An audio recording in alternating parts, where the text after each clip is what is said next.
Hello friends, ഞങ്ങളുടെ വീട്ടിലെ bougainvillea പൂത്തത് നിങ്ങളെ കാണിക്കാൻ വേണ്ടിയിട്ടാണ് ഞാൻ ഈ വീഡിയോ ചെയ്യുന്നത്. വളരെ മനോഹരമായിട്ടാണ് ഇപ്രാവശ്യം അത് പൂത്തേക്കുന്നത്. പല കളറുള്ള ബോഗൺവില്ലകളുണ്ട് ഇവിടെ.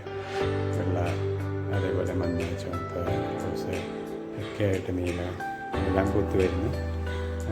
നല്ല ഭംഗിയാണിത് കാണാൻ. ഇപ്പോൾ അത് പൂക്കുന്നൊരു സീസൺ. അത് നിങ്ങളുടെ മുന്നിലേക്ക് അതിൻ്റെ പൂക്കളുടെ ഭംഗി കാണിക്കാൻ വേണ്ടിയിട്ട് ഈ വീഡിയോ ചെയ്തു.